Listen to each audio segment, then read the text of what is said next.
Hello everyone, तर welcome आहे तुमचं माझ्या नवीन व्लॉगमध्ये.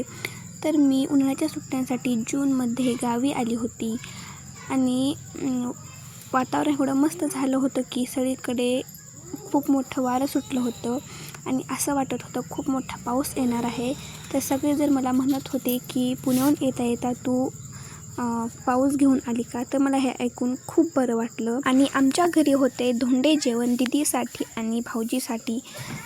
तर मी सुट्ट्यांसाठी आली होती, पण घरात एवढा पसारा पडला होता की सगळी घराची स्वच्छता चालू होती आणि आमच्या अंगणामध्ये असंच भांडे म्हणजे आईने घरातले सगळे भांडे वगैरे धुण्यासाठी काढले होते आणि तिथे मला दिसल्या लाल बांगड्या आणि मला गाणं आठवलं, लाल लाल कलरची बांगडी, बांगडीचा कलर लाल.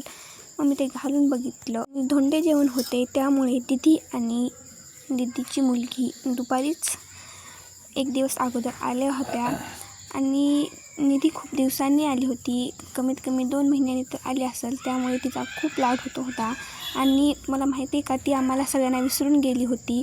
आम्ही सगळे तिला हसवण्याचा वगैरे खूप प्रयत्न करत होतो, पण ती हसत नव्हती आणि नंतर हसली जेव्हा थोडीशी ओळख झाली तेव्हा. आणि तिचे एवढे लाड सुरू होते की सगळेजण प्रत्येकजण आपापलं काम सोडून तिच्या पाठीमागच होतं तिला खेळवण्यासाठी वगैरे. आणि ती सध्या जेव्हा ती 2 महिने अगोदर भेटली तेव्हा ती फक्त थोडी थोडी रांगत होती आणि आता पूर्ण ती रांगतसुद्धा होती आणि ती स्वतःहून उभारायला शिकली होती. आणि तिचे एवढे लाड होत होते की सगळेजण अगोदर मला लाड करायचे, पण आता सगळेजण ती लहान आहे म्हणून तिला लाड करतात आणि तिला पाणी पाजवलं वगैरे. तिचे खूप लाड होत होते. आणि हे बघा ती कशी उभारून थांबते स्वतः. सगळ्यांना एवढं आश्चर्य वाटत होतं. आणि ती 2 महिन्यानंतर आम्हाला भेटली होती म्हणून सगळेजण तिच्यासोबत खेळत होतो. असं वाटत होतं की आम्हीही तिच्यासोबत लहान झालो आहे आणि खरंच लहान असतो तर खूपच बरं झालं असतं असं वाटत होतं. तर दीदी, मी, आई, पप्पा, भैया सगळेजण ती काही पण करत होती ती आमच्या सगळ्यांना आश्चर्य वाटत होतं.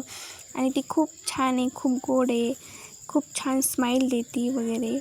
आणि मीही तिच्यासोबत काही करत होती आणि तिचं ते रांगणं वगैरे लहानपणी तिचं बघून खूप छान वाटत होतं. आणि ती जेही करेल ते खूप आश्चर्य वाटत होतं. आणि ती आमच्या घरी पहिलीच लहान बाळ आहे, लहान मुलगी आहे. आणि तिची मैत्रीण खुशी, ती खुशीला बघितली की आम्हाला सगळ्यांना विसरून जाती. आणि खुशी दररोज तिच्यासोबत खेळती वगैरे. ती गावातच आहे त्यामुळे खुशी तिला डेली दिसते आणि त्यामुळे ती खुशीची ओळख ठेवली होती. आणि खुशी तिच्यासोबत कशी वागली, काही केली तरी तिला खूप आश्चर्य वाटायचं. ती कशी केली तरी हसायची वगैरे. आणि खुशी तिची सगळ्यात जवळची मैत्रीण आहे असं वाटतं. आणि तिच्यासोबत खेळत होती वगैरे. काही केलं तरी ती हसत होती आणि मी तिचे व्हिडिओ काढत होती. खूप दिवसांनी भेटल्यामुळे हे असं होतं, तुम्हालाही माहीतच आहे. आणि आमच्या घरी कोण लहान बाळ नाही, दीदीचंच पहिलं छोटंसं बाळ आहे आमची निधी. तर खूप गोड आहे, खूप छान आहे. आणि तुम्हाला माहिती आहे का, ती माझ्यासारखीच आहे, मस्त सारखं हसतच राहते. खुशीसोबतही तिने खूप मज्जा केली. खुशी तिला घेऊन बसली होती. नंतर काहीतरी विकण्यासाठी आलं होतं, तिथे टाईम थोडासा स्पेंड केला आणि काहीतरी खरेदी केली. आणि सायंकाळी चहा वगैरे पिऊन झाल्यानंतर निधीला थोडं टाईमपास करण्यासाठी निधीला अंगणात आणले. तिच्यासोबत थोडा टाईम स्पेंड केला, व्हिडिओ बनवला, तिला थोडं हसवलं वगैरे, थोडी ओळख झाली मावशीची. आणि सायंकाळ होण्याच्या अगोदरच मी घराला सजवायचं होतं आणि दाराला तोरण बांधायचं होतं. त्यामुळे मी आंब्याची पानं ऑलरेडी तोडून आणलेली होती. आणि सगळं काम झाल्यानंतर मी रात्री तोरण करायला घेतली.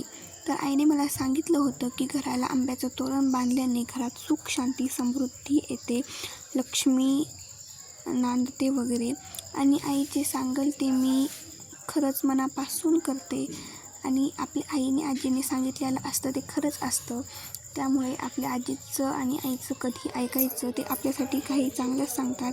आणि घरात कोण नसल्यामुळे, मी लहान असल्यामुळे सगळे काम मीच करत होती. आणि दीदी ही तिच्या सासरून आल्यामुळे ती थोडीशी विश्रांती घेत होती, आईसोबत गप्पा गोष्टी करत होती. तुम्ही बघा किती मस्त तोरण झालेलं आहे आंब्याचं. तुम्ही असंच आंब्याचं तोरण करा, मस्तपैकी घराला बांधा. तुमच्याही घरी सुख शांती येईल. तुम्हालाही खूप शांत वाटेल, तुमच्याही मनाला खूप प्रसन्न वाटेल. आणि मी अशा गोष्टी करते छोट्या छोट्या, तर मलाही खूप आनंद भेटतो त्यामधून. आणि खरंच माझ्याही मनाला खूप शांती भेटते. खूप ते बघून असं वाटतं, वाव, मी किती छान, किती प्राऊडचं काम केलेलं आहे. आणि त्यानंतर मी दुपारीच भैयाला सांगितलं होतं झेंडूची फुले आणण्यासाठी, पण झेंडूची फुले काही भेटली नाहीत. तर त्याने शेवंतीची फुले आणली होती आणि त्यासोबत एक मोगऱ्याचा गजराही दिदीसाठी घेऊन आला होता. तर खूप मस्त वाटत होता मोगऱ्याचा गजरा. आणि नंतर मी शेवंतीची फुले खाली ओतली आणि ती विचार करत होती कशा टाईपचं डेकोरेशन करू हे ते. तर आंब्याचं तोरण बघितलं, त्यामध्येही फुले लावण्याचा माझा प्रयत्न होता, पण त्यामध्ये फुले बसत नव्हती. त्यामुळे मी आंब्याचं तोरण करून ठेवली.